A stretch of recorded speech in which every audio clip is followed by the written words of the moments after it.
तो आज हम एक विशेष चर्चा करेंगे आर्ट ऑफ वर्क।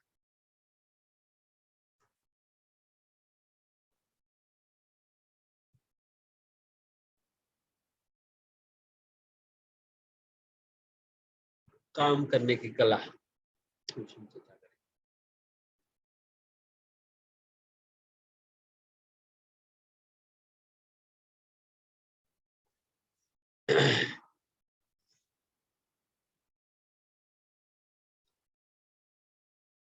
वैसे अक्सर जब भी बाहर के लोगों से अगर भगवत गीता के संदेश के विषय में पूछा जाए, अक्सर लोग क्या करते हैं, क्या कहते हैं?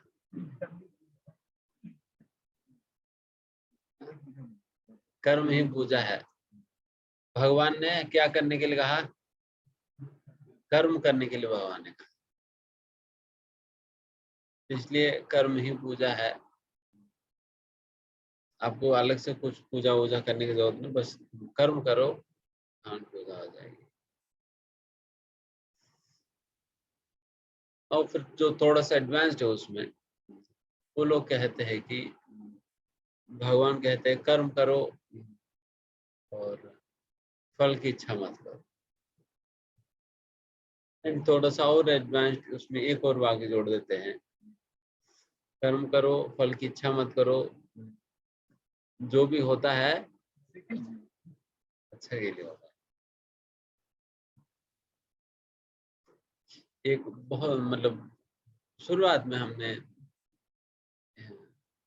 बहुत समय पहले, शायद उस समय भक्ति में शुरुआत की था, तो उस समय एक नॉर्थ इंडिया में अक्सर लोग एक भगवान श्री कृष्ण अर्जुन की फोटो छाप के फिर नीचे एक संदेश छापते हैं। वो कॉमन संदेश है, जब भी गीता का संदेश के रूप में वही छापते हैं। तो उसमें ये सारा कुछ है, कर्म करो फल की इच्छा मत करो, फिर जो कुछ भी होता है, जो भी होता है अच्छा के लिए होता है, और फिर और भी कुछ वाक्य था मैं भूल गया। हाँ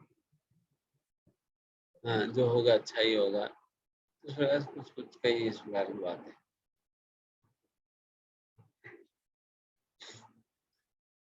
इस प्रकार से सभी लोग कहते तो है कि कर्म करने के लिए भगवान ने कहा है,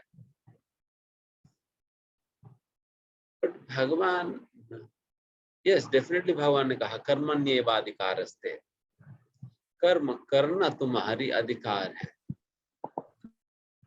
कर्माणि एवः, कर्माणि एवः, एवः मतलब सर्टेनली, अधिकार मतलब आपके अधिकार है।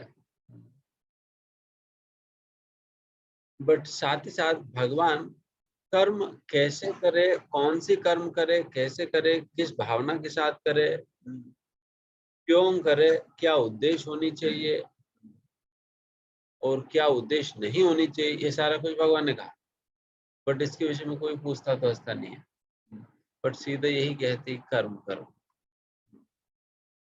इसलिए आज का दिन हम ये चर्चा करेंगे, कर्म करने की कला क्या है, what is the art of work. जिस प्रकार से भगवान चाहते हैं हम करेंगे, जिस प्रकार से भगवान चाहते हैं हम उस प्रकार से काम करें। That is why Bhagavad Gita की दूसरा अध्याय में इसके विषय में बहुत ही विशेष और विस्तार वर्णन है, और खास करके 50वां श्लोका में भगवान ये जो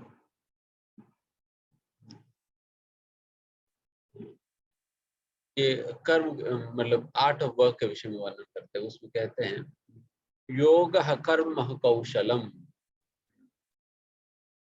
कर्म कौशलम, कौशल कुशलता मतलब एक्सपर्टीज, कुशलता मतलब एक्सपर्टीज है। योग कर्म कौशलम मतलब the art of doing work as a matter of yoga.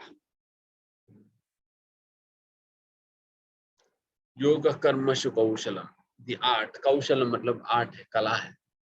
कर्म करने की कला होती है, वो कला सीखो एंड उस प्रकार से करो।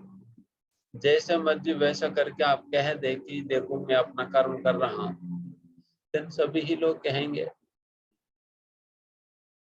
कोई किसी को मर्डर करके कहेंगे अरे ये तो मेरी कर्म है।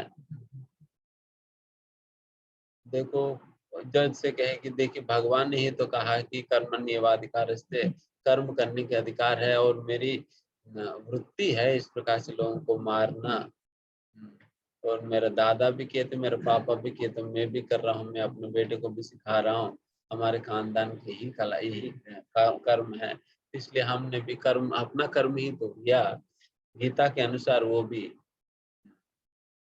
करके अगर फिर कोई कहे तो फिर क्या कहें। इसलिए इस प्रकार से केवल कर्म करना पर्याप्त नहीं है, बल्कि कौन सी कर्म किस प्रकार से, कैसे, किस भावना के साथ, किस उद्देश्य के साथ, सारा कुछ हमें शास्त्रों से सीखना होगा। अगर इस प्रकार से सीखे बिना अगर कोई व्यक्ति कर्म करने को प्रयास करे तो फिर क्या होगा।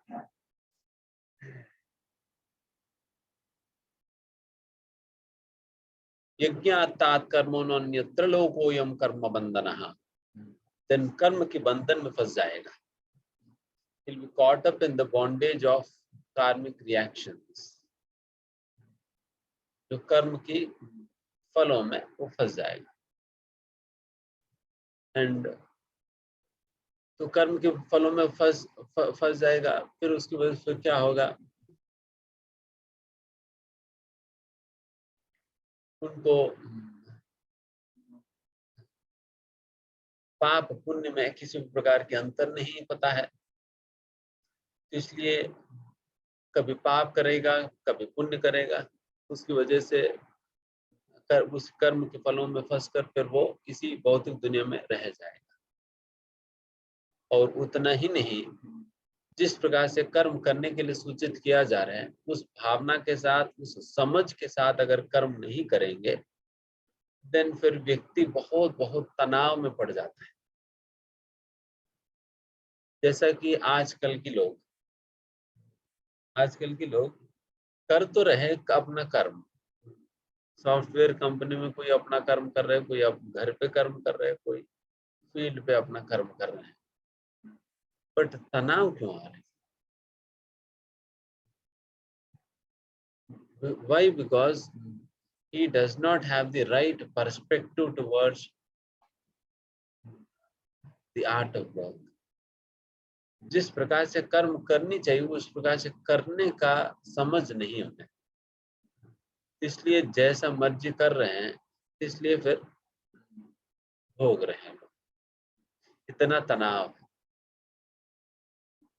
इतना तनाव है।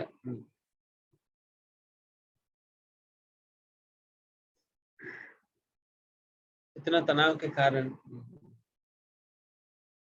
कितने लोगों में आज के समय पे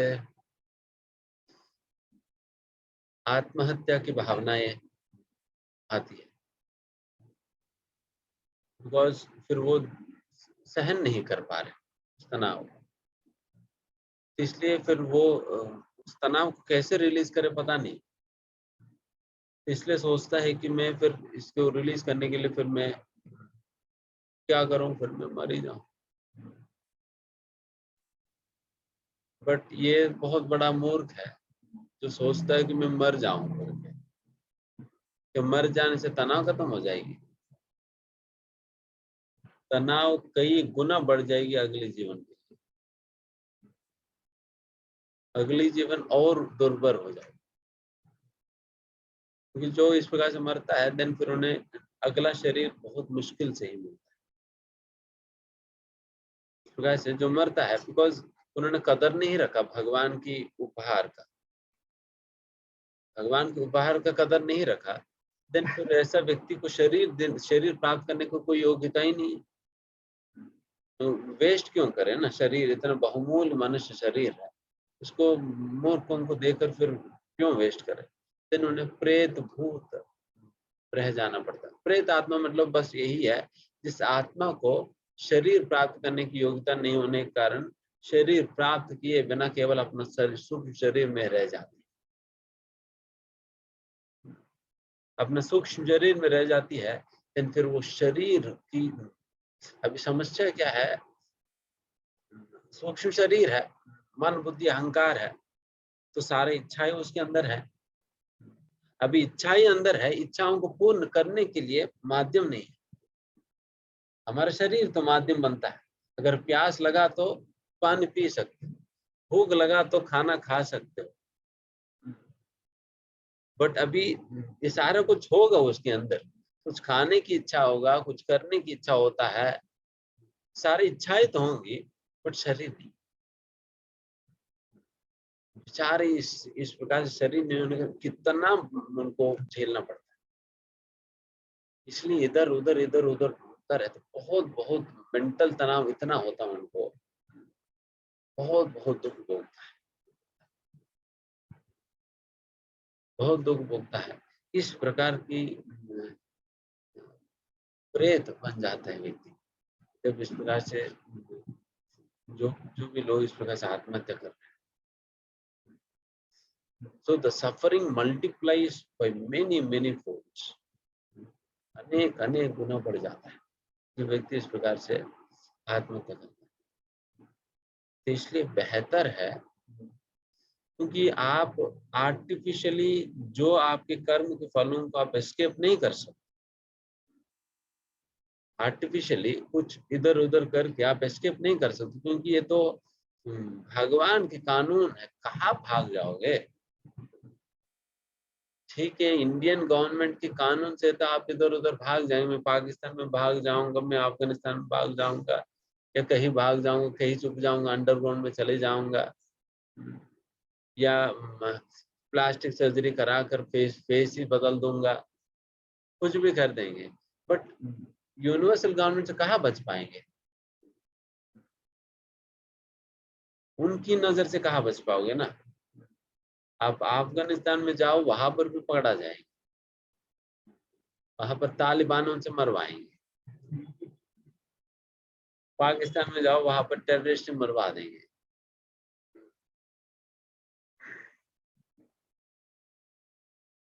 जंगल में जाओ, कोई ना कोई वीरप्पन तैयार होगा वहां पर। नहीं तो वो कौन सा रानी थी, फूलन फूलन देवी, उनको लगा देंगे, तो फिर कहीं बच नहीं पाओगे। कई एजेंट्स भगवान, कहाँ बच पाएंगे। इसलिए मूर्खतावश लोग कर्म को आर्टिफिशियल एस्केप करने का प्रयास करते, तो संभव नहीं है। तो बेहतर है चुपचाप झेल लेना। भगवान हमारे कर्म के अनुसार ये हमें प्राप्त है, हमें सामर्थ्य दीजिए से झेल लें, तो झेलो, और कोई ऑप्शन नहीं है आपके पास। फिर अगर अभी आप और बिगाड़ेंगे, फिर अगली बार और बिगड़ जाएगी। आर्टिफिशियल एस्केप करने का प्रयास करेंगे तो देन फिर ऐसा थप्पड़ पड़ेगा कि फिर उठेगा नहीं।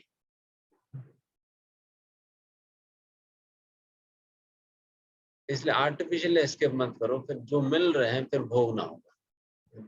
ये समझते हुए कि मेरे ही द्वारा किया हुआ कर्मों का ये फल है, मुझे भोगना ही है, इसलिए भोगते हुए हरे कृष्ण करते रहो।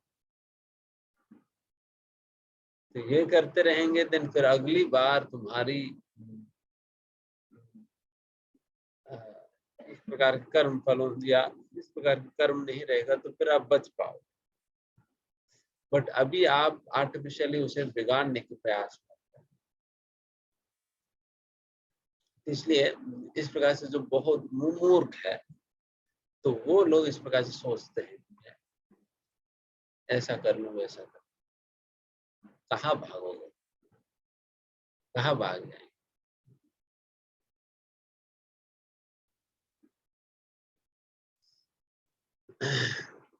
तो इस प्रकार से there is no escape, we are completely under control. जैसे उस दिन भागवत में पढ़ रहे थे ना, भाग में पढ़ रहे थे ना, person is controlled by time, person is controlled by Karma. कर्म से, समय, इस काल से हम बिल्कुल पूरा नियंत्रित है। इसलिए वहां पर कहा जाए जो सर्प के मुंह में ऑलरेडी फंसा हुआ व्यक्ति है वो किसी और को कैसे बचा पाएगा। हम खुद ही अघासुर के मुंह में फंसे हैं,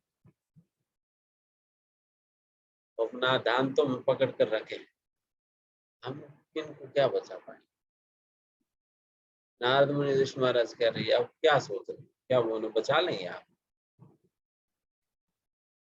अगर युधिष्ठिर महाराज के लिए संभव नहीं तो हम क्या करेंगे। ना तलवार चलाना आता है,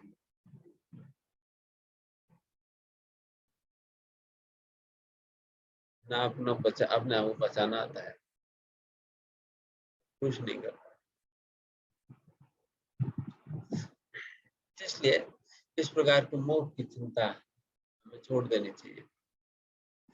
तभी भगवान ने गीता में अर्जुन से क्या कहा, जब अर्जुन इतना बड़ा समस्या को भगवान के सामने लाया कि भगवान मैं क्या करूं, मुझे समझ नहीं आ रहा, उनको रो रहा था अर्जुन, रोते रोते भगवान के पास आया, शरीर कांप रहा था, वो रो रहे थे, उनके मुंह से आवाज नहीं निकल, बिल्कुल अवरुद्ध हो गया था उनका। उस प्रकार की बहुत तीव्र दुस्थिति में थे। इस अवस्था में जब भगवान के पास पहुंचा, भगवान के सामने अपनी समस्या रखा, भगवान ने सबसे पहली बात क्या कहा, मात्रा स्पर्शास्तु कौन्तेय शीतोष्ण सुख दुःखदा आगमापायिनो नित्यास्तां तीक्ष्ण भारता। अर्जुन कुछ नहीं कर पाओगे, झेलो, सहन, there is no other option. हमारे पास और क्या ऑप्शन, क्या कर सकते, हम क्या लड़ेंगे माया के साथ, क्या लड़ सकते ना, क्या रोक सकते, कुछ नहीं कर पाएंगे। इसलिए भगवान पर मात्रा स्पर्शास्तु कौन्तेय, इसे तुम्हें झेलना ही है, सहना ही मार गया और कुछ नहीं। अगर इसको इस प्रकार की प्रेशर का रिलीव करने के लिए गलत गलत प्रकार के रास्तों में जाएं, देन फिर जिसका मतलब we are simply heading towards hell, नरक में जा रहे हैं। ये नरक में क्या सोफा में बिठाकर जूस पिलाई जाएगी, आओ आओ आपकी स्वागत है, माला पहनाई जाएगी, ठीक है तुम इतना दूर से आए हो, बैठ जाओ, जूस पियेंगे, आइसक्रीम खाएंगे, वहां पर तो ये नहीं होगा।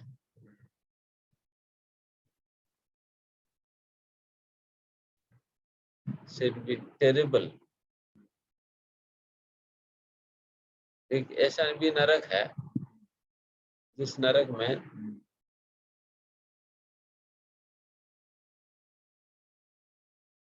एक बहुत बड़ा तालाब होता है। जैसा आपने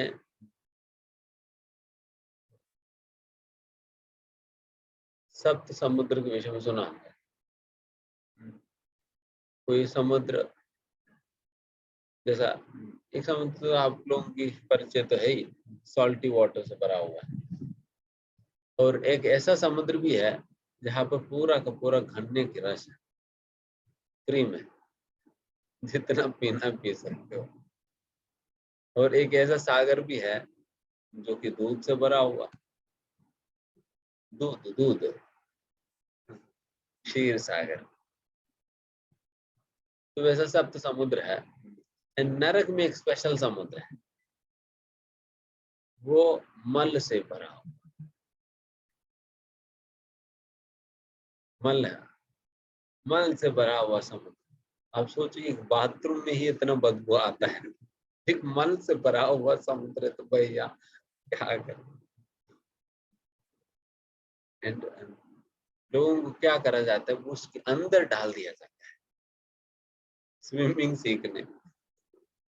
जैसे लोग स्विमिंग पूल में कूदते हैं, तो उस प्रकार से आपको कूदने का जरूरत नहीं, डाल दिया जाता है। जैसे एक बार हम ऋषिकेश गए थे, शायद हमारी पहला यूथ कैंप था जो हम ले गए थे, ऋषिकेश गए थे। वहां पर पहली बार हम एक छोटा मिनी बस ले गए थे। तब तक तो हम यूथ कैंप मतलब गाड़ी में ही 5 लोगों को बिठा कर ले जाते थे, क्योंकि लोग ही नहीं थे। 24 सीटर वाला शायद बस किए थे। तो फिर उसमें हम थोड़ा सा स्टूडेंट्स है, नया लोग है, तो फिर उनको थोड़ा सा एडवेंचरस कराने के लिए वहां पर राफ्टिंग वगैरह होता है ना, राफ्टिंग कराए थे, तो हम भी बैठे थे। एंड फिर वहां पर आप में से कौन गए थे राफ्टिंग? फिर वहां पर बीच में एक क्लिफ आता है, तो सभी लोग वहां पर अपने बोट रोक के फिर उसके ऊपर चढ़ते हैं, फिर वहां से कूदते हैं पानी। एंड जो जो लोग कभी जिनको स्विमिंग नहीं भी आता है, वो लोग भी कूदते हैं। फिर वहां पर क्या करते हैं, वहां पर वो जो करवाने वाला वो कहते हैं कि बस आप आगे जाओ, बाकी मैं देखता हूँ। वो क्या देखेगा, वो धक्का मार देता है, धक्का मार देता है बेचारे, वो चिल्लाते चिल्लाते नीचे गिरता है पानी में। वो एक एडवेंचर है। हमने केवल देखा, हम नहीं किया।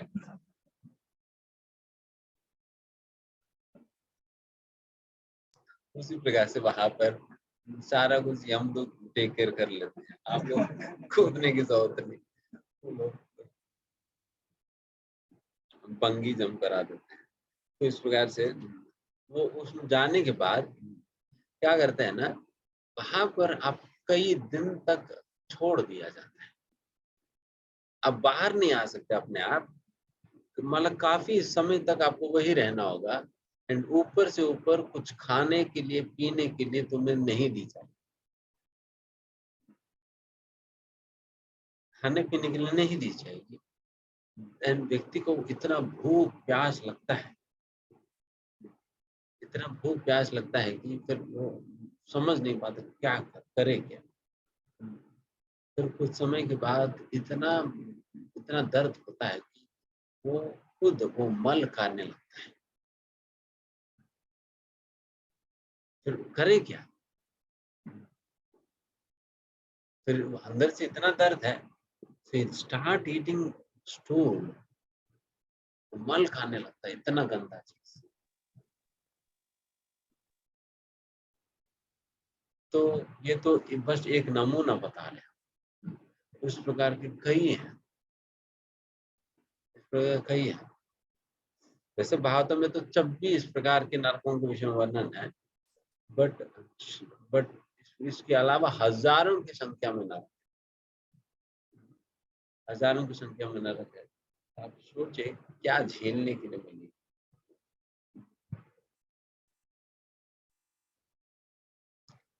जिस प्रकार के कृत्यों की ओर आजकल के समाज जो जा रही है, it is really heading towards hell, नरक में जाने वाले है ना।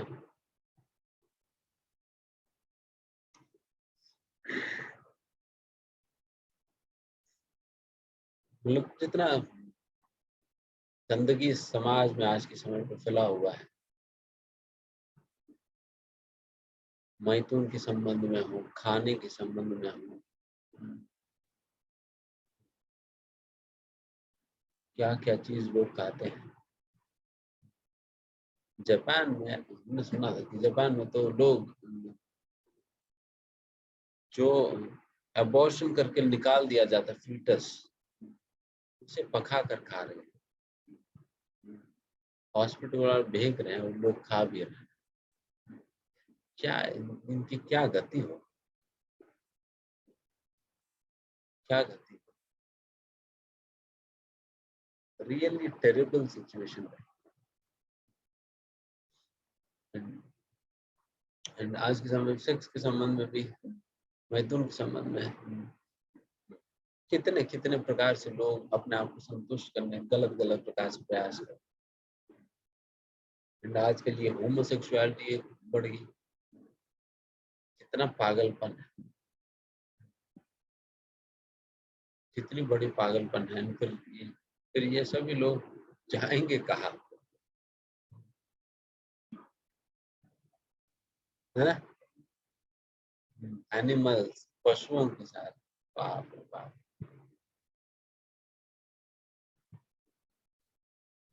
बट समस्या है कि इतना कुछ करने के बाद भी they not going to get any satisfaction.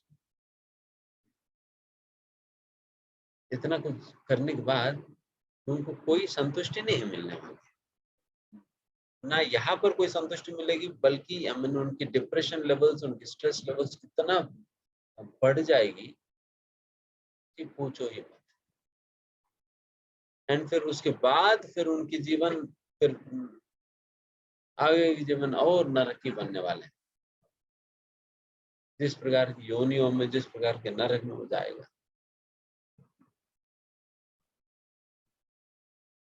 उससे बेहतर है इस प्रकार के वेग को सहन लेना बेहतर है। ये वेग तो आएगा लोगों में, बट इस वेग को सहनना बेहतर है। बट कितना पागलपन है लोगों में आज भी। यही सारा मूवियों में, एडवर्टाइजमेंट में, हर जगह यही दिखाई जा रही है, इसी को प्रलोभन दिया जा रहा है।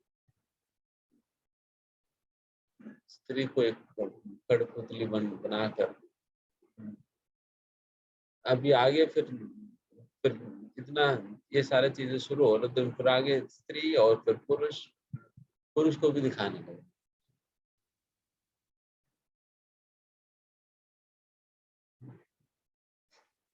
तो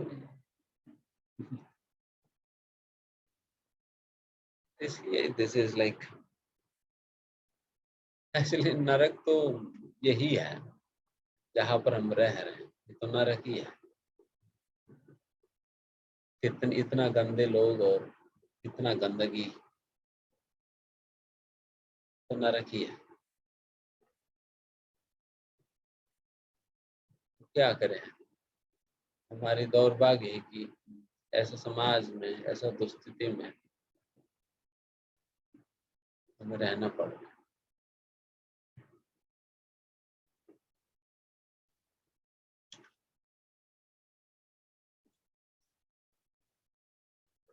उनको फर्क ही नहीं पता चलता स्त्री कौन है, पुरुष कौन, पता ही नहीं चलता। बस किसी के साथ भी संभोग करो,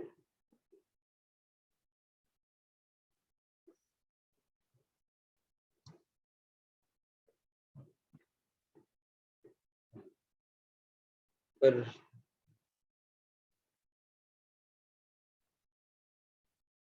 ऐसा फिर लोगों को फिर क्या भक्ति के विषय में क्या समझ आएगी, धर्म के विषय में क्या समझ आएगी।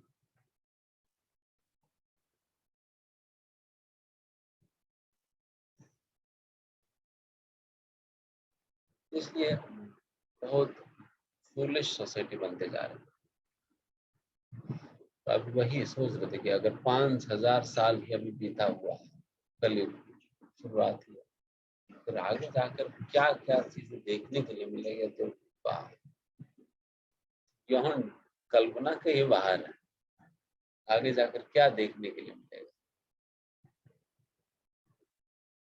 ऐसा तो फिर कुछ कुछ चीजें तो भारत में तो कहा ही जाता है।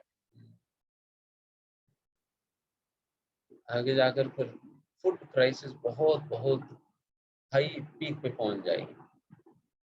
लोगों के पास धन होगा, बट खाने के लिए खाना नहीं मिलेगा, खाने के लिए खाना नहीं मिलेगी, बेचारे लोग भूखे मरेंगे। एंड ये भूख उन्हें इतना सताएगी, इतना सताएगी कि लोगों को खाने की चीज क्या है, खाने की चीज क्या नहीं है, इसका फर्क नहीं पता चलता। यहाँ तक भी लोग ऐसा बन जाएंगे, एक दूसरे को मार मार कर खाने लगेंगे। अब सोचो कि आदमी आदमी को खाने लगे, दिन फिर बाहर निकलेगा कैसे? Because any time any person can come and simply kill you and start eating, because he's so fed up. वो इतना पक चुका है, खाने के लिए चीज नहीं मिलने के कारण किसी को मारने के लिए तैयार है। शास्त्र में यहाँ तक कहा जाता है कि एक माँ अपने बच्चों को ही मार कर खाएगी, जिस प्रकार से शेर खा लेती है कई बार। तो शेर को खाने के लिए नहीं मिलता है, बहुत दिन तक नहीं मिलता, बहुत दिनों तक उन्हें नहीं मिलता है। इसलिए जब कुछ नहीं मिलता है फिर क्या करती है, अपने ही बच्चों को मार कर खा। And the same thing is going to repeat human society, मनुष्य समाज में भी यही होने वाला। क्या हम तब तक वेट करें भक्ति करने के लिए? अगर अभी नहीं कर पा रहे तो उस समय तो क्या करोगे? We are placed in very very comfortable situation. भक्ति करने के लिए बहुत बहुत अनुकूल परिस्थितियों में रखा गया है। अगर इसकी फायदा ना उठाकर हम इधर उधर के चक्कर में हम फंस जाए, इधर उधर की वेगों की वजह से, प्रलोभन की वजह से हम गलत गलत कार्यों में लगकर हम फंस जाए, आगे जाकर देखो क्या होगा। जैसे अभी हम किसी वक्त से बात कर रहे थे, बर्मा से आए हुए, तो बेचारे वो बता रहे थे बर्मा में अभी बहुत बुरा स्थिति है। दुनिया को तो पता नहीं है, बट जो जो रह रहे हैं उन्हें पता है। अभी Burma it is completely under control of military के कंट्रोल में। अभी पिछले 70 सालों से मिलिट्री का ही कंट्रोल में है। बीच में 4-5 साल डेमोक्रेसी आया था, कोई फ्रीडम फाइटर आया, फिर लड़ा, फिर 5 साल डेमोक्रेसी चला, फिर उसके बाद दोबारा उनसे गवर्नमेंट छीन लिया गया। अभी दोबारा मिलिट्री, एंड वो मिलिट्री वाला और सतर्क हो गया और दबा दबा कर चल रहे। कोई धर्म प्रचार कोई कुछ नहीं कर सकता। ये अब वैसे तो बुद्धिस्ट प्रोमिनेंट एरिया है, बट उनको भी पिटाई पिटाई करके उनको मारते, इसलिए सारे बुद्धिस्ट भाग जा रहे हैं। जो ना कोई मंदिर बनाने की परमिशन है, ना कुछ ओपन वर्शिप करने की परमिशन है, कुछ करने के लिए बेचारे वो लोग छुप छुप कर रहे हैं, चुप चुप कर रहे हैं आज भी।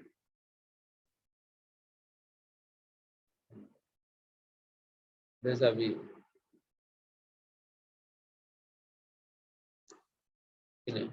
परम पूज्य प्रकाश स्वामी महाराज जी को एक विदेश जा रहे थे,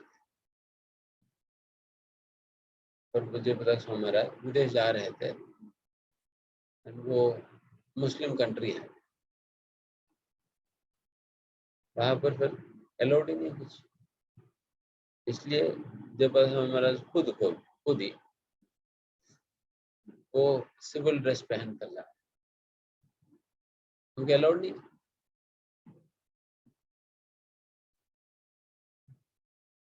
सिविल ड्रेस पहनकर, पैंट शर्ट कैप पहनकर जा रहे थे, तिलक विलक हटा के, कंठी माला वगैरह छुपा।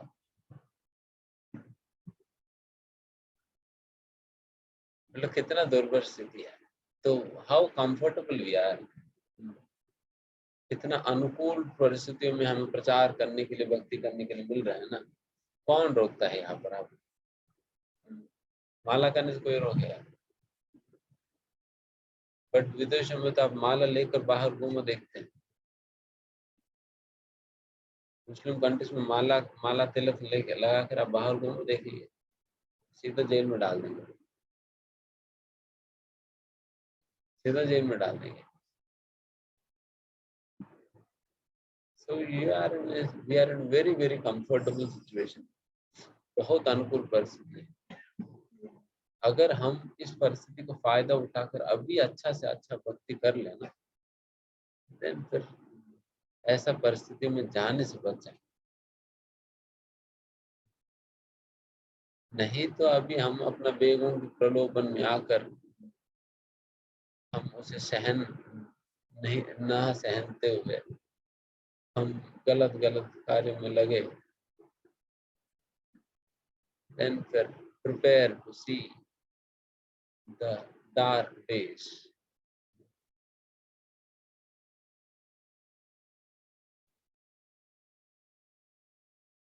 आप लोग कितने लोग देख कश्मीर फाइल्स? कश्मीर फाइल्स नहीं देखा?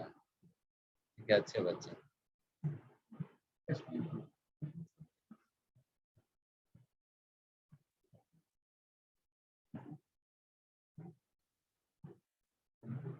कभी देख भी सकते हो, कोई दिक्कत नहीं।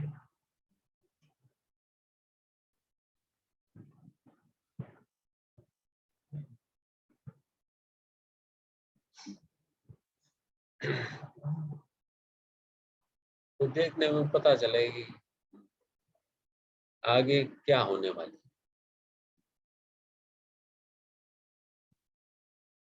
वो जो वहाँ जो जो भी चीज उसमें दिखाई गई है, झूठ नहीं है, सच्चाई है।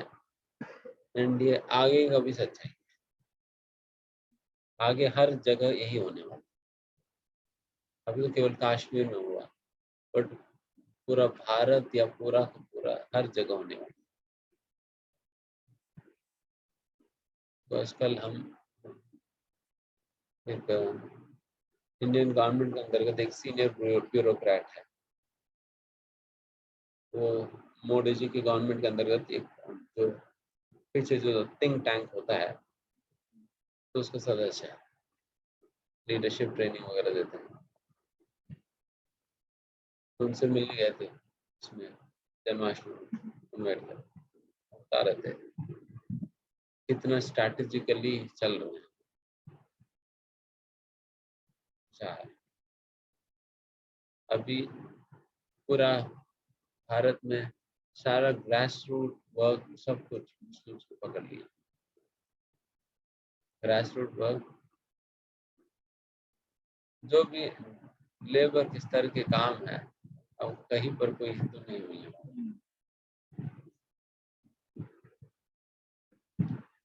सारा फूड मार्केट को उन्होंने पकड़ लिया।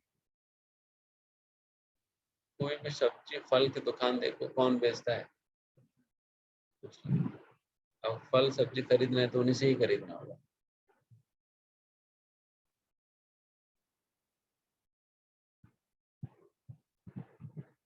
और जितने भी आपको बिल्डिंग बनाने के लिए कारीगर कौन होगा? कारपेंटर्स कौन होगा?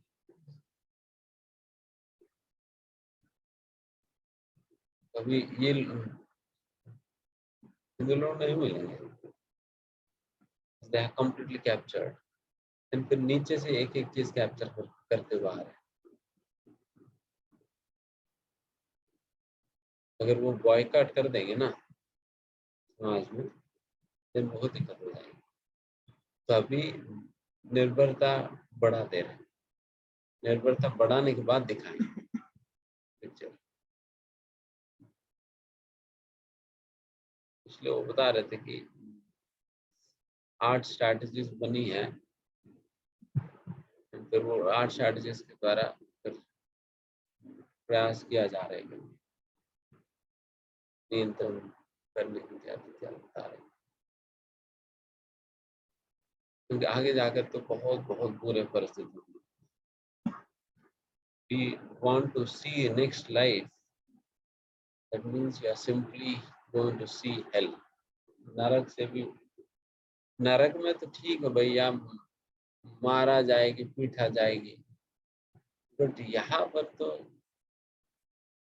बहुत मानसिक तौर पर भी कितना कष्ट दिया जाता है ना, जिस प्रकार की पीड़ा ये लोग देते हैं। बिकॉज ये परिस्थिति तो मतलब शुरुआत से ही चल रहा है, मुगलों के समय से। आप शायद जानते होंगे शिवाजी महाराज को, है ना?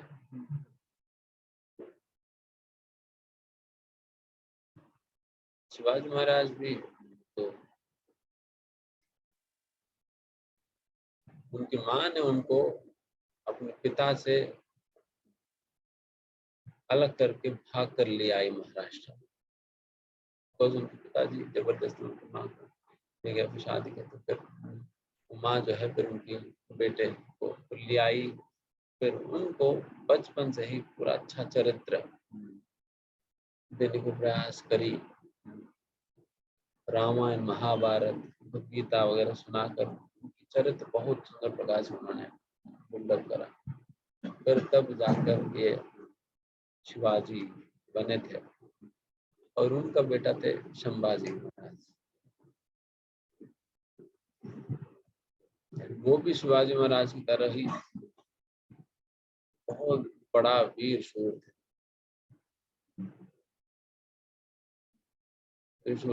उन्हें कितना प्रलोभन देकर उन्हें कितना प्रयास किया गया था उन्हें मुस्लिम बनाने का, बट वो डटे रहे, माना ही नहीं, कोई उनके सामने टिक नहीं पाता था। एक समय पर वो कभी किसी से मिलने गए थे, वो अकेला चले गए, उस समय 10,000 मुगल की सैनिक आकर फिर पकड़ लिए, एंड 10,000 सैनिक भी जब आए थे वो भी सामने नहीं आ पाए, बिकॉज सामने कोई आएगा तो जिंदा नहीं रह पाए,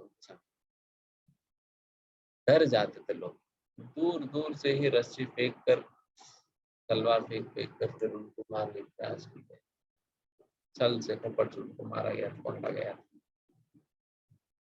एंड ऐसा शेर थे,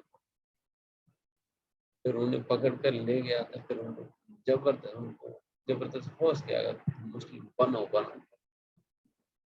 तो माना ही नहीं, और उन्हें कितना पीड़ा दिया गया था, सुनकर ही हैरान हो गए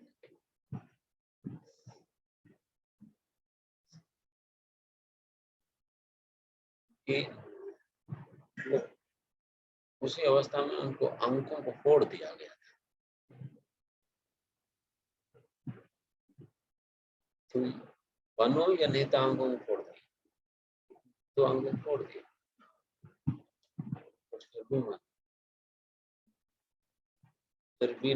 फिर उनकी नाखूनों को निकाला गया, एक एक नाखून,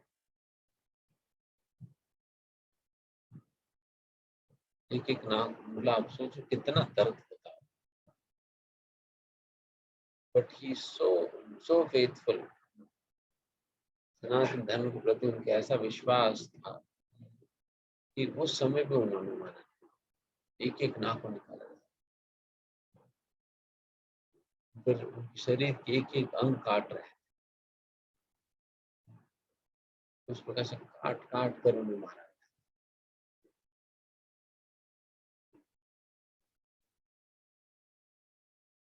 So these are the kind of people we will be facing tomorrow. कल का दिन इसी प्रकार के लोगों का सामना करना पड़ेगा।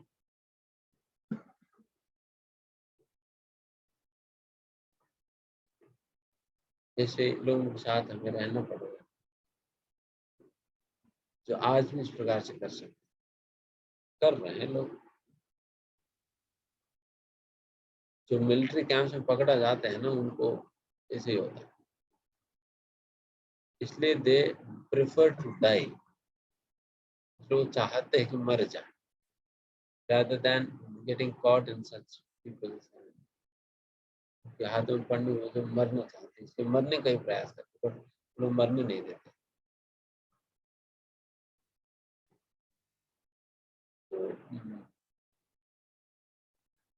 उनको क्या ये सहना बेहतर है, इन छोटे मोटे वेगों को सहना बेहतर, थोड़ा सा खाने की इच्छा हो गया, या थोड़ा सा ये करने की इच्छा हो गया, या ऑपोजिट सेक्स के प्रति आकर्षण आ गया, या कुछ और वेग हो गया, तो ये सारी चीजें सहन में बेहतर, ये सहन में बेहतर, बात बताओ।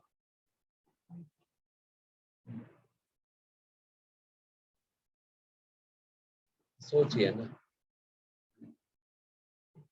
लेकिन हम क्यों मूर्खतावश वैसा परिस्थिति के लिए क्यों वेट करें,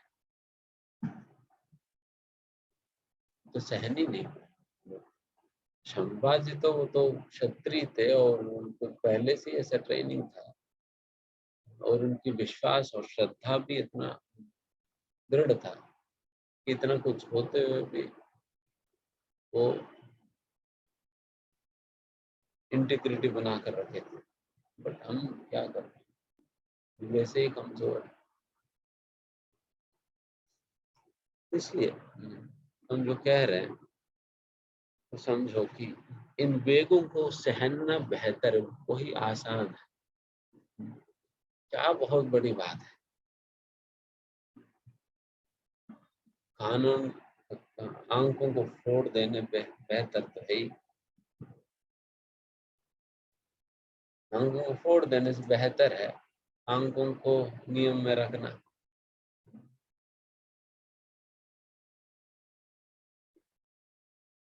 नियम में रखने, इधर उधर नहीं देखना, अपने इंद्रियों की वेगों को, अपने उदर की वेग को, जिह्वा की वेग को, उपस्थ की वेग को, इंद्रियों की वेग को नियंत्रण करना बेहतर है, ये आसान। बट ये जो आसान चीज जो भगवान ने किया है, तो उसको नहीं सहनेंगे तो दिन फिर देखो क्या होगा।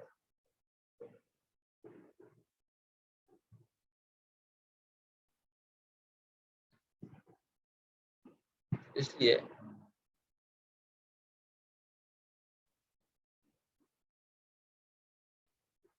ये सारे बातें समझते हुए हमें बहुत गंभीरता पूर्वक भक्ति स्वीकार करनी चाहिए और अन्यों को भी भक्ति में लाना चाहिए।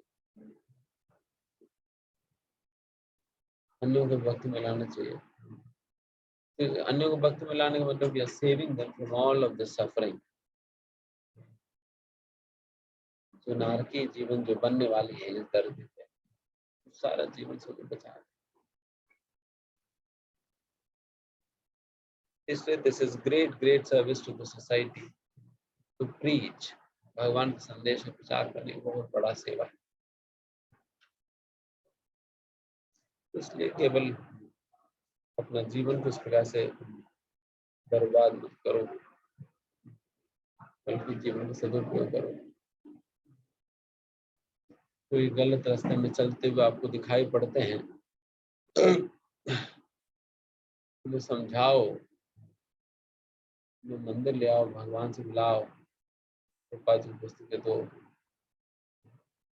Have compassion on yourself, have compassion on others. अपने आप पे भी दया रखो और अन्यों के ऊपर भी दया रखो।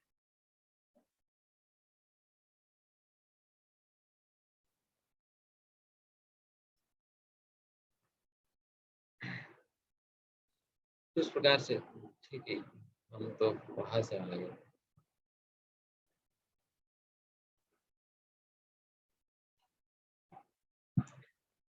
इसलिए भगवान इसमें जो 50वें श्लोका में जो योग कर्म से कौशल बता रहे, उसमें भगवान कहते हैं बुद्धि युक्तो जहाति उभे सुकृत दुष्कृते तस्माद योगाय युज्यस्व। तस्माद योगाय युज्यस्व। यहाँ पे भगवान कह रहे हैं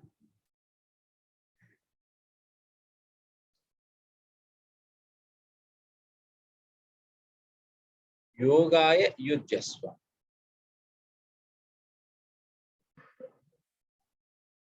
योग में आप युज्य मतलब आप एंगेज हो जाए, आप मतलब योग, अब योग के अभ्यास करो। तुम क्यों योग के अभ्यास करें? इसके लिए भगवान कहते उभे शुक्र बुद्धि युक्त जहाती हो बे शुक्र। जहाती है मतलब छोड़ देना। क्या छोड़ना है? सुकृति दुष्कृति मतलब पुण्य पाप दोनों को छोड़ दो। पुण्य पाप दोनों को छोड़ दो, बुद्धि युक्त हो। तो फिर मैं करूं क्या? तो पाप भी करना छोड़ दूं और पुण्य भी करना छोड़ दूं, फिर करूं क्या? तो उसके लिए भगवान कह रहे हैं, बुद्धि युक्तो जहाति। अब बुद्धि योग या भक्ति योग के अभ्यास करो, भक्तियों को अपनाओ, भगवान की सेवा करो, भक्तों की सेवा करो, प्रचार करो, तो इसमें लग जाओ। कहा पाप पुण्य करने के चक्कर में पड़ जाए। तो इस प्रकार से योग कर्म से कौशलम, इस प्रकार से सुकृति और दुष्कृति करने से बचते हुए भगवान की सेवा भक्ति भक्ति करना ही कर्म की कुशलता है। कर्म की कुशलता है, नहीं तो व्यक्ति कर्म बंधन में फंस जाएगा।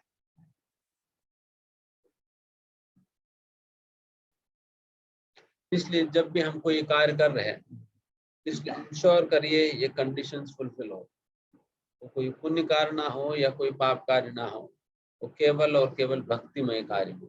जो भी आप कर रहे हैं अपने जीवन में, चाहे जॉब कर रहे हैं, कुछ और कर रहे हैं, कुछ भी कर रहे हैं, ensure that it is a devotional service.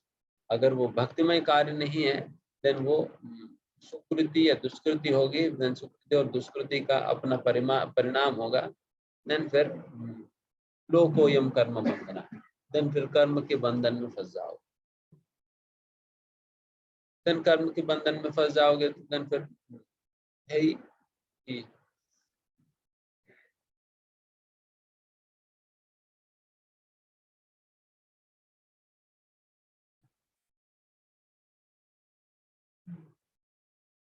अपने अपने कर्मों को भोगना पड़ेगा। फिर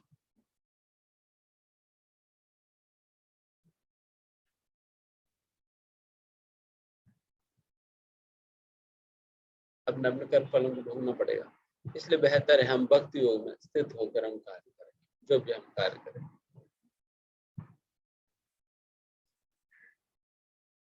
जो व्यक्ति इस प्रकार से भक्ति योग में स्थित होकर कार्य करता है, देन फिर वो सुकृति दुष्कृति से बच जाएगा। देन फिर वही योग करने की या कर्म करने की कला है।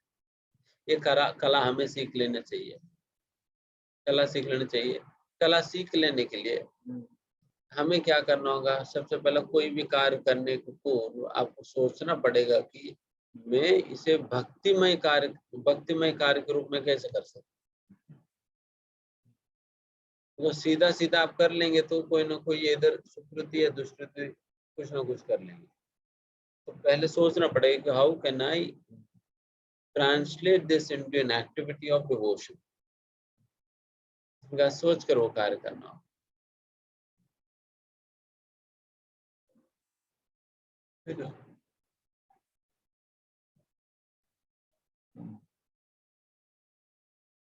भक्ति की शुरुआत में हम जो भी कर्म करते हैं उस कर्म के फलों को भगवान को दे देते हैं। कर्म के फलों को भगवान को दे देते हैं। उस प्रकार से हम इस योग कर्म से कौशलम, आर्ट ऑफ वर्क बोलते हैं। कर्म के फलों को भगवान को देकर उसकी सटल क्रेडिट के रूप में हो, या जो भी आपको धन भी प्राप्त होता है उस धन भगवान की सेवा में देकर, उस प्रकार से जो भी हमें उससे मिलता है वो सारा कुछ भगवान की सेवा में देकर हम ये कर्म को आर्ट ऑफ वर्क अभ्यास करें। देन फिर नेक्स्ट स्टेज पे आता है कि we not only offer the results but we also offer the work। पहले तो हम केवल रिजल्ट दे रहे थे भगवान को, कर्म तो अपनी इच्छा के अनुसार कर। मुझे सॉफ्टवेयर इंजीनियर जॉब करने की इच्छा है तो मैं सॉफ्टवेयर इंजीनियर कर रहा हूँ, फिर जो फल मिल रहा है भगवान को दे रहा हूँ। इस प्रकार से उसमें केवल फल दे रहे, कर्म को नहीं दे रहे।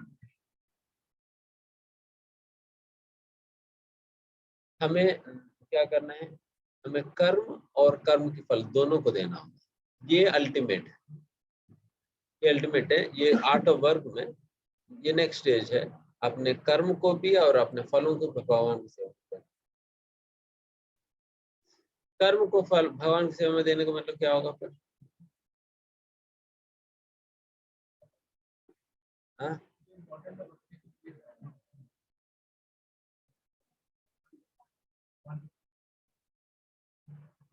भगवान का कार्य कर,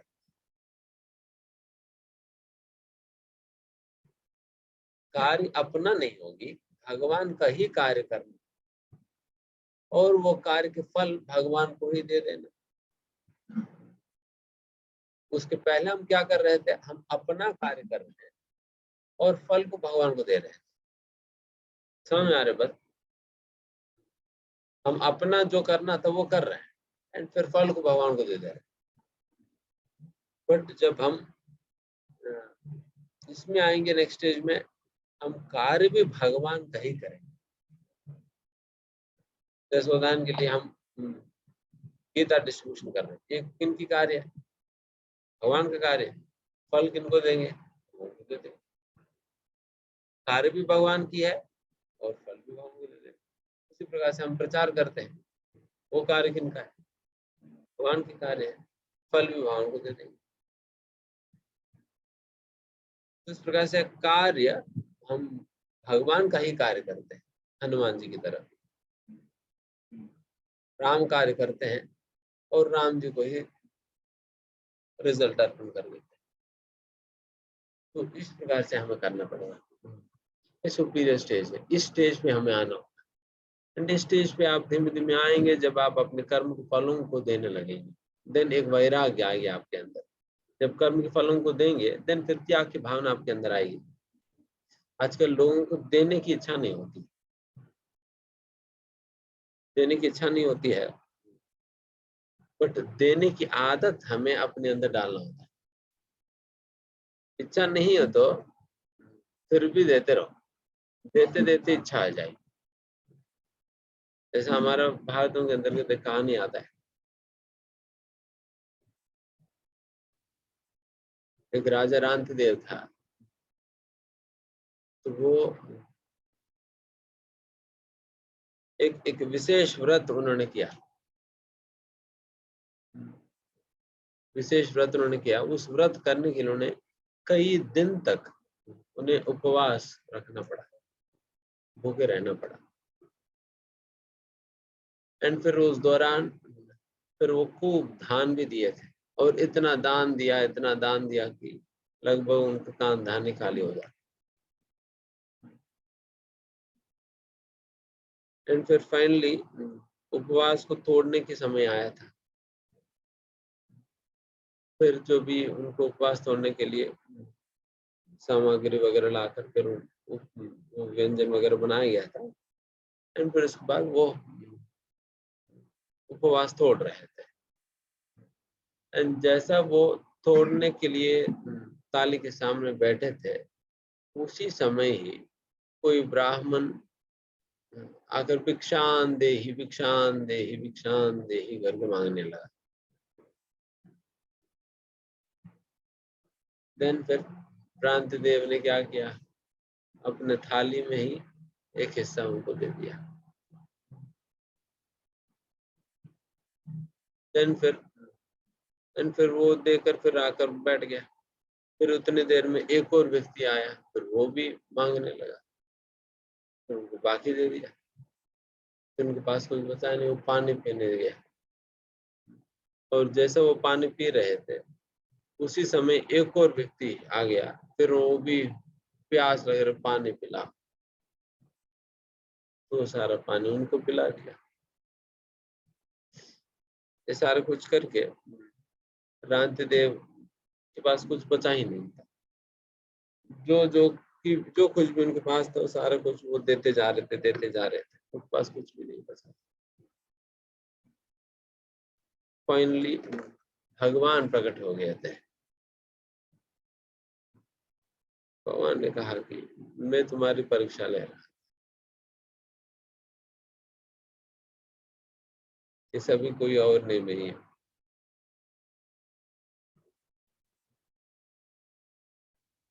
उस प्रकार से बहुत बड़ा धानी है। बट ये भी है कि वैसा दान देने में कोई, महाराज जी कहते हैं कि वैसे दान देकर कोई फायदा नहीं है, तो पुण्य कार्य हो जाएगी। बल्कि हम दान देते हैं भगवान की सेवा के लिए, भक्ति के, प्रचार कार्यों के लिए दान देना चाहिए। इस प्रकार से जब हम अपना धन के प्रयोग इसमें करेंगे, देन फिर यही योग कर्मश कौशलम। लोगों को लगता है कि आर्ट ऑफ वर्क मतलब हमें सिखाई जाएगी कैसे करना है, बट अभी हम कर्म करने के पहले क्या भावना होनी चाहिए, कर्म करने के बाद क्या करनी चाहिए, ये निर्धारित करेगी आपके कर्म कैसी है, आपकी कर्म कुशलता क्या है, वो निर्धारित करेगी। लोगों को अभी ट्रेनिंग दिया जाता है उस कर्म करने के दौरान क्या क्या चीजें करें, वो भी तो महत्वपूर्ण है, बट केवल वही नहीं है, कर्म करने के पहले भी उसी अकाउंट में जाएगी, कर्म करने के बाद भी उसी अकाउंट में जाएगी। इसलिए इन बातों को ध्यान रखते हुए हमें कार्य करना चाहिए। फिर उसके साथ साथ और भी कई कई बातें भगवान ने कहा है।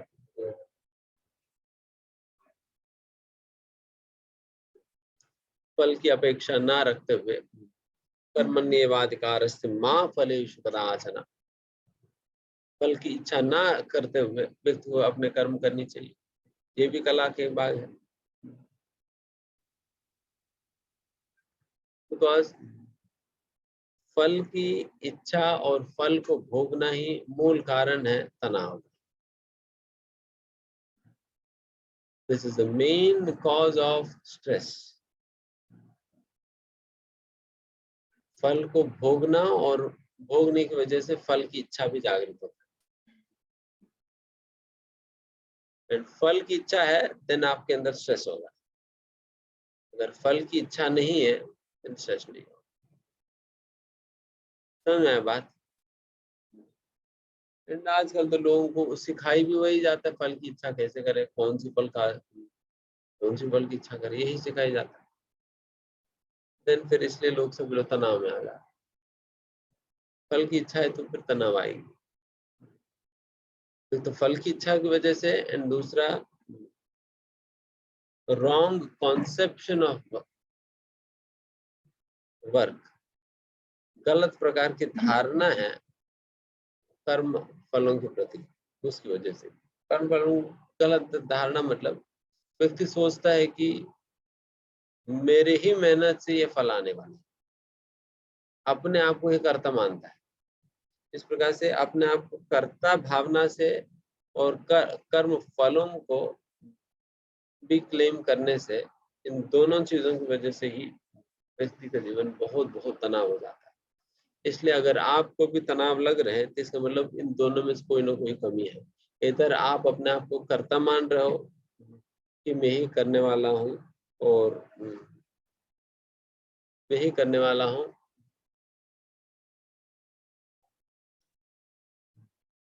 और फिर इसलिए सारा प्रेशर आपके ऊपर आता है, क्योंकि आप भी करने वाले तो फिर आप ही को हैंडल करने को पड़ेगा सारा प्रेशर। एक बार शुरुआत के दिनों में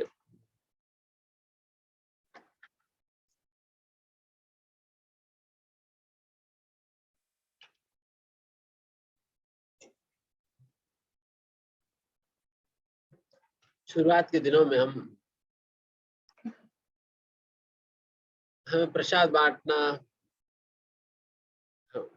हम हर मतलब सैटरडे को तो ये प्रोग्राम होता ही था, फिर साथ ही साथ हम संडे को भी आ जाते थे। संडे को आकर फिर सारा जो भरो भगन वगन होते, फिर धोना, फिर प्रसाद अरेंजमेंट करना, फिर प्रसाद बांटना, फिर उस समय तालियां भी हम ही लोग धोते थे, तालियां धोते थे तो बहुत अच्छा होता था। टब्स में डालकर तालियां धोते थे,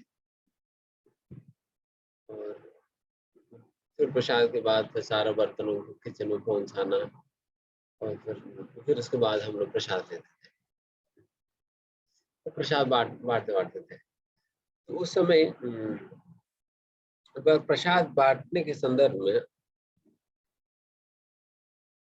कुछ समस्या हो गया था।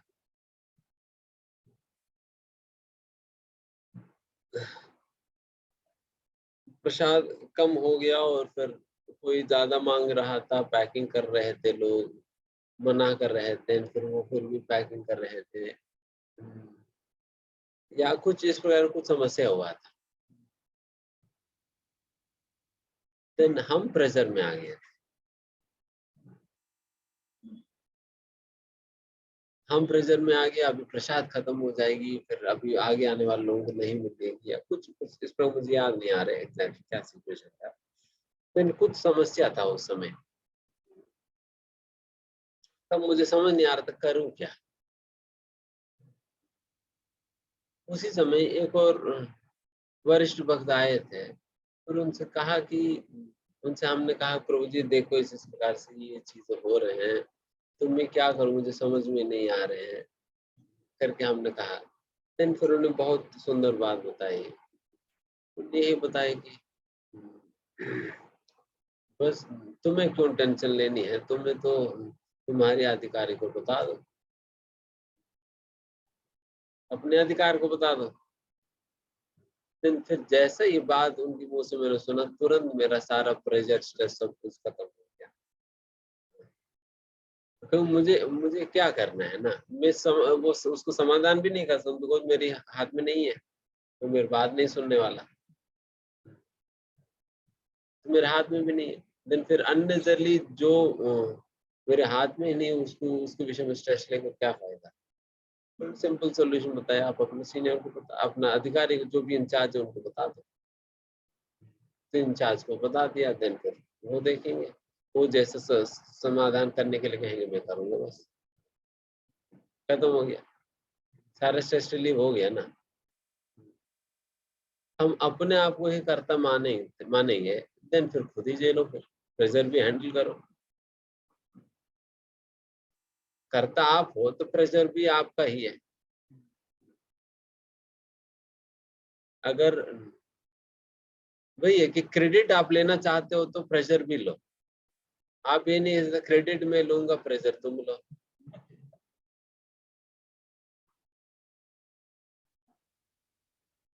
तो इसलिए हम क्या करते हैं, दोनों ऊपर भेज देते हैं, प्रभु जी क्रेडिट भी लो प्रेशर भी लो, प्रेशर भी लो। डेफिनेटली इसका मतलब ये नहीं कि कुछ भी आए हैं हम पहुंच गए हैं। हम जहां तक हो सके हम हैंडल करने का प्रयास करते हैं, बट जहां पर हो नहीं पा रहे, देन फिर अननेसेसरली इतना तनाव में आने की क्या जरूरत। आप सिर्फ ऊपर बता दो, बहुत ज्यादा अपने ऊपर भार बढ़ाने की जरूरत नहीं है, सिर्फ ऊपर बता दो, खत्म बात। इस प्रकार से व्यक्ति स्ट्रेस में नहीं रहेगा। एंड एंड साथ ही साथ व्यक्ति को समझना होगा कि जो भी फल है वो केवल मेरी ही मेहनत की वजह से मिलने वाले नहीं है। अगर वो व्यक्ति सोचेगा कि अगर मेरी मेहनत से मिलने वाली है, देन फिर जो जो लोग एग्जाम में फेल होंगे सभी आत्महत्या कर लेंगे, है ना। रैदर वो अकेला नहीं कारण, अनेक अनेक कारण। कर्ता भी तीन कर्ताएं हैं, वो हमने भगवत गीता में तो बताते ही है। क्या कौन कौन करता है, उनको याद है।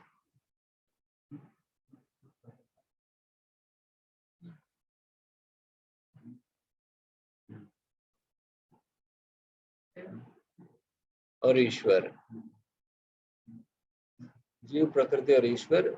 जीव इच्छा करता है और प्रकृति फैसिलिटेट करती है, इंस्ट्रूमेंट्स वगैरह देती है कार्य करने के लिए, एंड ईश्वर सैंक्शन करते हैं, ठीक है भैया तुम करो, इस प्रकार से। एंड उसी प्रकार से तो इसलिए अब व्यक्ति अपने आप को ही करता मानता है, मैं ही अकेला करता हूँ, करने वाला मैं, देन फिर दिक्कत हो गई। उसी प्रकार से कर्म फल की जो कारण है, the cause of the result, ये भी 5 होता है, बट हम सोचते हैं मैं ही कारण हूँ कर, देन फिर कारण है तो फिर देखो फिर आप अपना धंधा। इसलिए फिर कॉज भी केवल हम नहीं है, चाहे अच्छा रिजल्ट आए बुरा रिजल्ट आए, केवल हमारी एक हिस्सा है बस, बाकी 4 हिस्से कुछ और है, केवल हम ही कारण नहीं है। जब ये सारे बातें व्यक्ति सोचने लगता है, पता लगता है, तो उन्हें स्ट्रेस क्यों होगी। उन्हें पता है एग्जाम में अगर फेल हो भी जाए, उसके एकमात्र कारण तो मैं ही नहीं हूँ, मेरे मेहनत ही नहीं है, बल्कि उसके अंदर कई और फैक्टर्स भी तो है। इसलिए फिर उनको वो उस प्रकार का प्रेशर नहीं लेगा। उस प्रकार से व्यक्ति को कर्म करनी चाहिए। ठीक है, यहाँ समाप्त कर देते हैं। किसी कोई प्रश्न है? हरे हरे कृष्णा प्रभु जी, प्रणाम।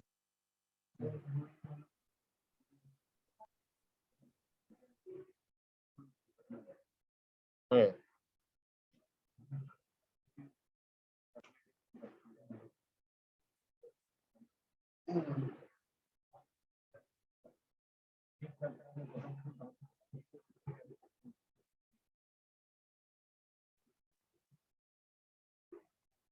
बाकी 4-5 फैक्टर्स में जो रिजल्ट के 5 फैक्टर्स में क्या क्या है बता पूछे जा रहे हैं। इसमें एक तो हम स्वयं है, एंड दूसरा प्रकृति के द्वारा दिया हुआ फैसिलिटीज है। हमारे इंद्रिय भी तो प्रकृति के द्वारा दिया हुआ फैसिलिटीज है ना, इसलिए इंद्रिय भी एक फैक्टर है। जो भी फैसिलिटीज प्रकृति के द्वारा, शरीर वगैरह जो भी दिया गया, बिकॉज अल्टीमेटली कर्म तो हम इस शरीर के द्वारा ही तो करते हैं। तो बट इस शरीर जो भी करता है हम अपना अकाउंट में गिन लेते हैं, है ना। हम अपने अकाउंट में गिन लेते हैं, क्योंकि हम क्या सोचते हैं शरीर मेरी है, अपनी है, पर शरीर प्रकृति की है। क्योंकि शरीर आप लेकर आए क्या, हम खुद लाकर ले आए तो नहीं, केवल आत्मा का प्रवेश कराया गया था माँ की कोख में, और फिर शरीर प्रकृति के द्वारा दिया। प्रकृति है शरीर, इसलिए जब हम मर भी जाते हैं शरीर को लेकर जाएंगे। शरीर यही मिल जाता है पंच तत्वों में, इस प्रकार शरीर यही कहीं यही रहेगा।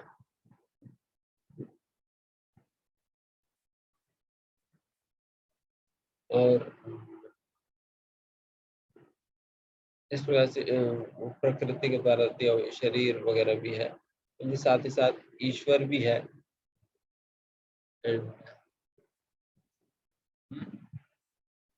अच्छी बात में तो मैंने बता दिया।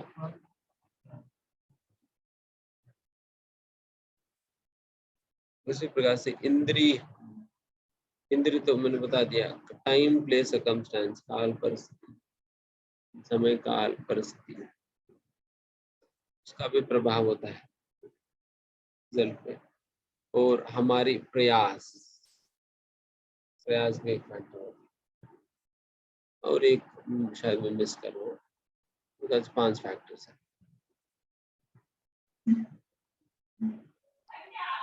हरे कृष्ण प्रभु जी। हाँ प्रभु जी, मेरा एक क्वेश्चन है। हाँ, कि प्रभु जैसे हमारे पास 5 इंद्रियां हैं, तो जैसे प्रभु जी प्यास लगती है तो हम लोग पानी पी लेते हैं। तो जैसे भी आप बता रहे थे, जैसे प्रेत योनि में जो जाता है तो ये होता है कि प्रेतों को भी प्यास लगती है। तो प्रभु जी मन से इच्छा प्रकट हो सकती है, बट जब हमारे पास जीव नहीं है, मुंह नहीं है, तो मतलब प्यास कैसे लग सकती है जब इंद्रियां ही नहीं है? तो ये समझ में नहीं आता प्रभु जी।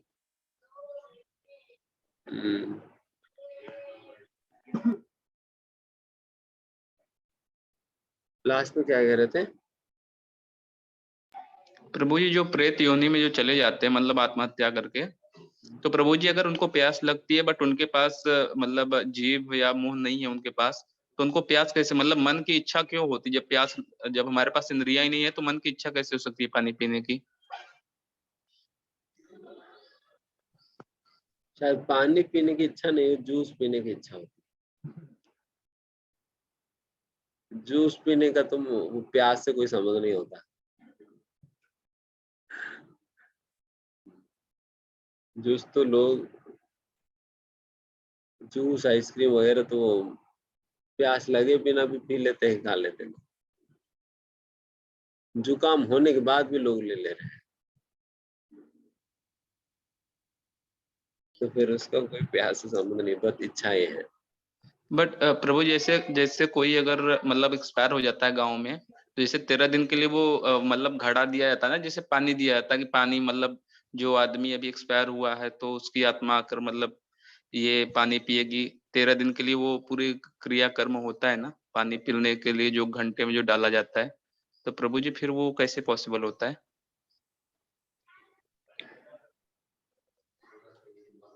देखिए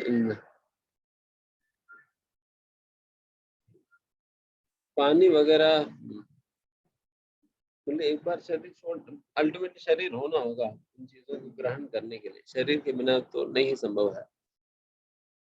वो जो कह रहे हैं उनसे पूछना पड़ेगा उनकी क्या कॉन्सेप्ट है। और शरीर के बिना तो कैसे पिएंगे, क्या करेंगे। डेफिनेटली पूर्वजों को आहार देने की एक विधि भी होता है। जानवरों को एक कौवे को खास करके खिलाए जाते हैं। तो जो भी आहार वगैरह है, यही मान्यता होती है कि कौवे के माध्यम से हमारे पूर्वज आकर वो आहार ग्रहण करते थे।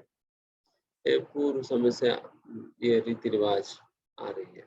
इस प्रकार से कौवे को खिलाना तो एक माध्यम बन सकते हैं, बट कुछ माध्यम के बिना कोई वैसे ही तो नहीं होने वाली है ना। ठीक है, लास्ट क्वेश्चन अतर्व। हरे कृष्णा प्रभु जी। हरे कृष्णा हाँ, प्रभु जी। विनय। हाँ प्रभु जी, जैसे आपने बताया कोई व्यक्ति यदि आत्महत्या कर लेता है तो वो प्रेत योनि में जाता है। तो जो प्रेत योनि होती है वो मतलब इसी मटेरियल वर्ल्ड में रहती है कि उसका अलग ही प्लेनेट है, मतलब अलग ही लोक है कि जहाँ वो प्रेत बन के रहते हैं? और एक चीज है, जो प्रेत बनते हैं तो उन्हें मतलब कैसा शरीर मिलता है, ये चीज हाँ, पूछना था। प्रेत। जो प्रेत प्रेत बनते हैं उन्हें शरीर कैसा मिलता है?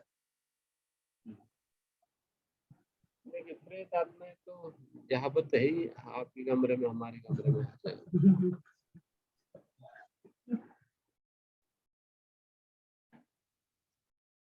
घूमते रहते हैं लोग। जिस दिन माला नहीं करेंगे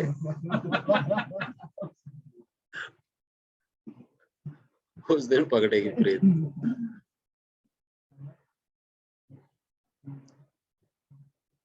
और ये क्या था, दूसरा क्या पूछ रहे थे? शरीर उनसे उन्हें कौन सा शरीर मिलता है प्रेत को? हाँ, उन्हें कौन सा शरीर मिलता है। फिर आगे फिर उनका समय होता है, इतने सालों तक उन्हें प्रेत की योनि में रहना है करके, उनकी पापों की तीव्रता के अनुसार। देन फिर इतना समय बिताने के बाद देन फिर उन्हें फिर कोई और उनका कर्मों के अनुसार कोई उपयुक्त शरीर दे दिया जाएगी, चाहे पेड़ हो, पौधे हो, पशु हो, किसी न किसी योनि में डाल दिया जाएगी। तो जरूर नहीं कि उन्हें मनुष्य योनि मिलेगी करके, बल्कि कोई योनि में भी डाला जा सकता।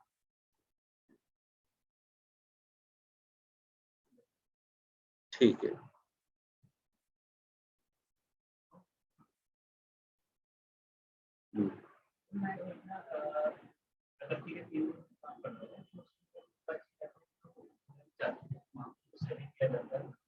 माया का प्रभाव होता है। तो जब हम ऐसा होता है कि फिर भी वापस नहीं जाना सकते। हाँ, नरक में जो शरीर दिया जाता है जातना के लिए, तभी आनंद से महसूस करता है क्योंकि माया का प्रभाव वहां पर वैसा आनंद मतलब उस प्रकार से, जहां तक हमने सुना वहां पर कोई उस प्रकार की सुविधाजनक अरेंजमेंट तो नहीं होंगे।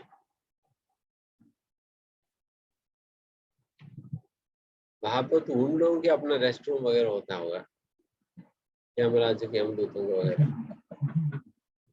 आप जानते हैं यमदूत कौन बनते हैं? जो रेगुलर विजिटर है उनको कहा जाता है हाँ तुम यही रुक जाओ,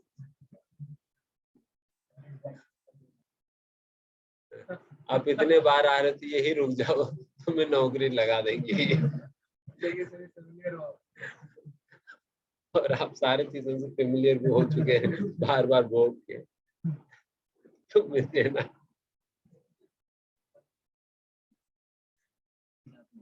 फिर ना कोई नॉलेज ट्रांसफर की जरूरत है, ना कोई ट्रेनिंग की जरूरत है। You are already trained expert हो, तो फिर उनको वही रखा जाता है, तो नौकरी दे दिया जाता है। हाँ,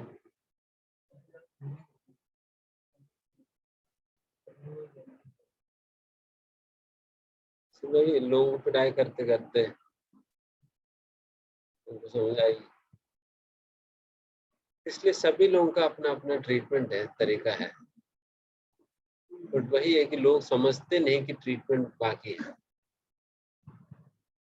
तो ट्रीटमेंट होता है और होगा भी। ठीक है, यहाँ समाप्त करते हैं। श्रील प्रभुपाद की